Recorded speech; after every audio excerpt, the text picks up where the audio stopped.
So while rumors of a new project from Eminem and 50 Cent continue to pick up steam, we continue to get reminders here and there that both Eminem and 50 Cent are working on new music. A few days ago, it was from a source who worked with 50 Cent telling fans to be on the lookout after 50 Cent was getting cooked for his short verse on Nas's album. And now we got more from The Alchemist to add to the list of associates who have revealed that Eminem's always working on something. And before we get to the latest from Fat Joe and The Alchemist, we got Doechii trending a few hours ago as the industry plant's allegations sparked heated debates once again due to the fact that her monthly listeners have dropped significantly over the past few weeks. And now we got Joe Budden getting called out for being a hypocrite due to his take on Doechii, to the point that even Doechii's DJ came for Joe Budden's neck. And we'll get to this later, and as usual, I'll be looking forward to your thoughts after the video. And starting with Eminem, before we get to The Alchemist giving us some more hopium, since 2025 is pretty much the year all the legendary OGs have decided to drop new music, apparently we missed out on an international report that shows Eminem's longevity is being on steroids this decade. Check it out. Eminem's Mockingbird was the best-selling international hip-hop song in India in 2023. I beg your pardon? I said, hold up. Wait a minute. I beg your pardon? And Mockingbird certainly made a comeback in this decade when the younger generation found out about the classic, and as it stands, it is still pushing. Currently Eminem's second most popular song on Spotify and #1 most popular song right now on YouTube Music. And before we head to The Alchemist on Eminem, we got wild debates between Wack 100 and Adam 22 over Drake's lawsuit getting tossed out, and they are pretty much at opposite ends of the spectrum right now. Team OVO versus Team Kendrick. Is this actually the end of the road? Bro, they pulled the plug. I don't know if he's going to appeal. Yeah, I'm not sure exactly how this all plays out, but all I know is that once again, we see how it's very, very hard for a black man to get a fair shake in America. No. I mean, bro, his whole claim didn't make sense. I told you that day one. I'm like, bro, it's a rap battle. Kendrick was very, very crafty at how he delivered that. He never really directly called him anything. That is the most insane thing you maybe ever said.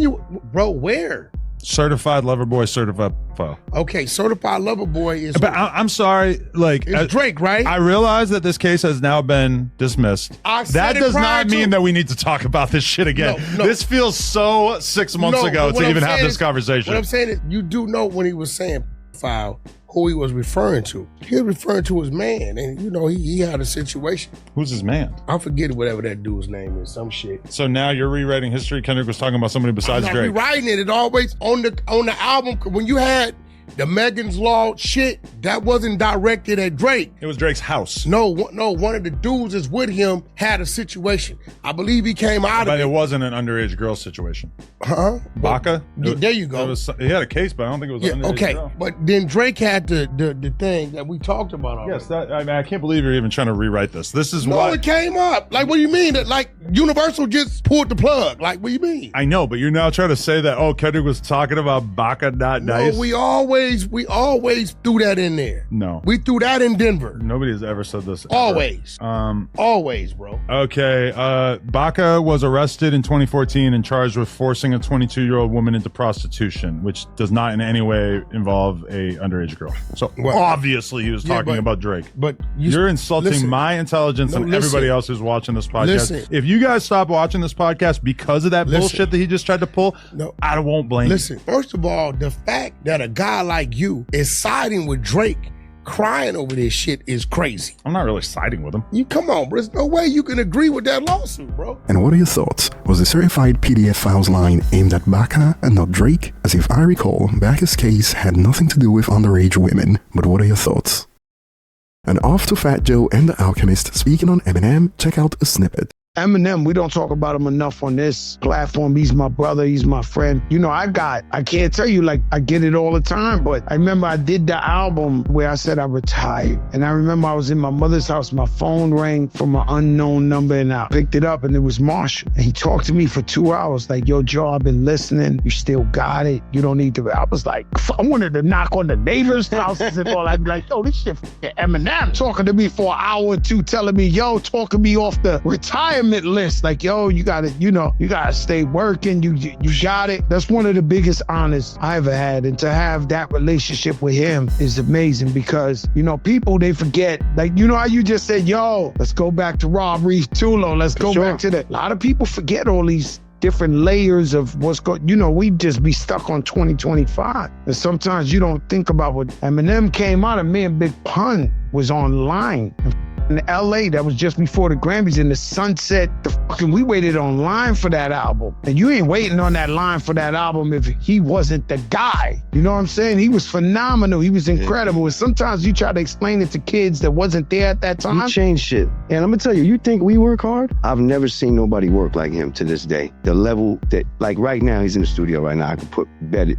Every day, I'm telling you, on tour, headphones in the hotel room, writing, still. So, when I think I'm doing like that too. Yeah, they all the way in it, all like inside the middle of a tornado, like they're not coming out of it. You know what I mean? I was crazy. That's crazy. I remember when I got him on the Lean Back remix, he said the same verse 30 times. It was the same verse, but he would say the word a little different or say it this way and did this, and we like, fuck, we got the Eminem verse. Can we let this bitch go? And he's just like, yo, but hold up. Sending you another verse. It's the same verse, but like with a different tone or cadence or this. And it's like 30 times. And I'm like, is this the one? Like, perfectionist. He's a perfectionist, man. And shout out Em. And while some have credited his work ethics to be the reason he's the greatest, the fact that the Alchemist said he's working every day, no matter where he is on tour. The fact that tour was mentioned sparked takes like, on tour, laughing my bum off. When it comes to an actual tour, it's been 84 years. And the whole conversation about Eminem always working reminds me of the whole fiasco with Joseph Strange, the Laker reportedly responsible for the Straight F3 leaks, who's facing federal charges.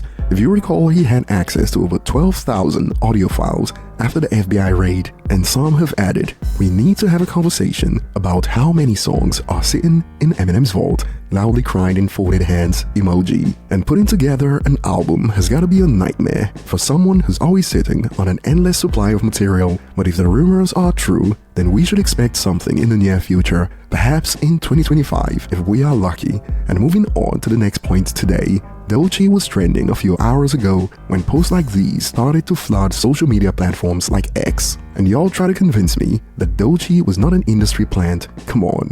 And from the screenshot, her monthly listeners dropped from 60 million to 25 million. But in Doechii's defense, I believe the spike in her popularity was as a result of the viral song that used the Somebody That I Used to Know sample. But yeah, she's tumbled from 29th to 266th. And a recent clip from the Joe Budden podcast added fuel to the industry plant allegations. And fishy, ain't nobody heard from Doechii? It's about what? I knew you would say that. No, I don't know. Me neither.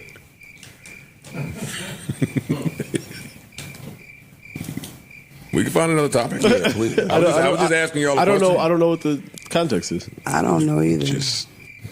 What the industry plan shit?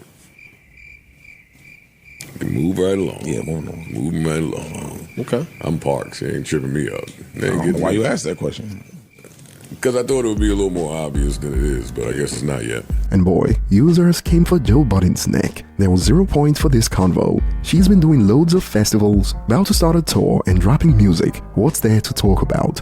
And clearly, Joe Budden said a lot without saying much, if you know what I mean. And the awkward silence that followed didn't help matters. And in Joe's corner, some are also asking, I hate giving these guys the time of my day, but I was just saying that the other day. Where's the hype they try to tell the general public that this girl had? Meg has not dropped music, perform or anything in over a year and has more buzz than her. Who believes that?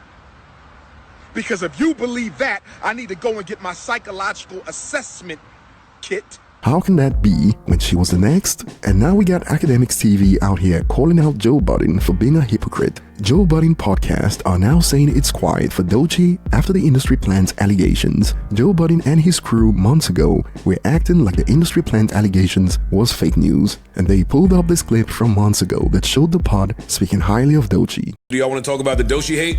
Sure. Yeah. Doechii got nominated for a Grammy and everybody started hating, calling her industry plant. Damn. Pretty much. Album was amazing. That album's great. Even album that, was they said incredible. everybody's saying that the album was great, has been paid to say it, or just trying to fit in because it's.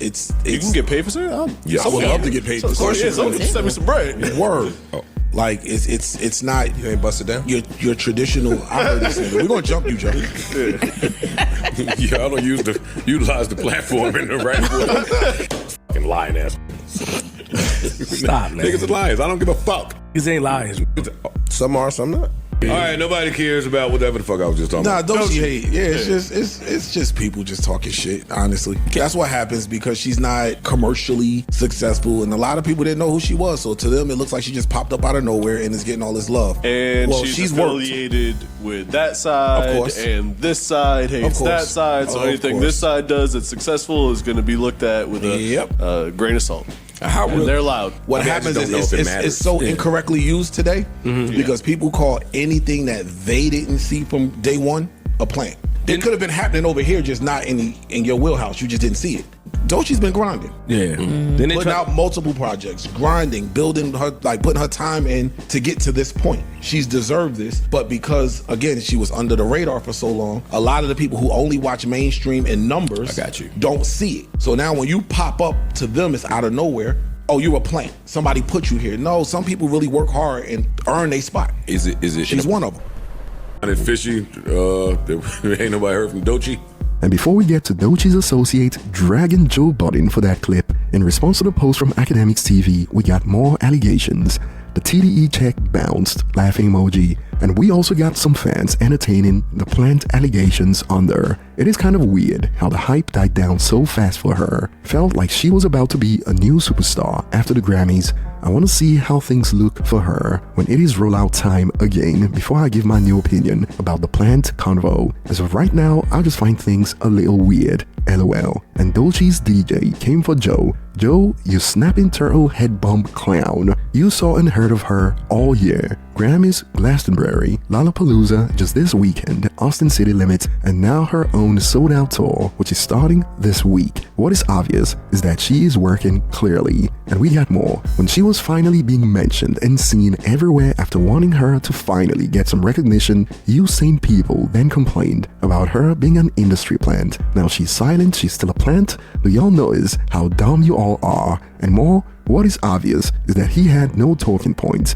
and wanted to stir up some bullcrap, and I'm glad everyone left him on that hill alone. Stupid bum dude. You know how this ish goes from first-person view as a former artist, like the freaking nerve. And I guess this is the beginning of the Doechii versus Joe Budden beef. Moving forward, time will tell. However, in response to her rant about Joe Budden, we still got takes like, she may not be an industry plant, but she definitely gives industry plant vibes. And some took it to the extreme. If there's ever an industry plant, it is Doechii. Not seeing how anybody can deny it. And I don't know about the plant allegations, but she's got some serious backing, that's for sure. Someone powerful has been looking out for her, like think about it, to win a Grammy for Best Rap Album with a mixtape that was relatively unknown until after the ceremony, and also the deluxe version. And I'll leave it at that. And I'll be looking forward to your thoughts in the comment section. Thanks for watching, and I will see you on the next one.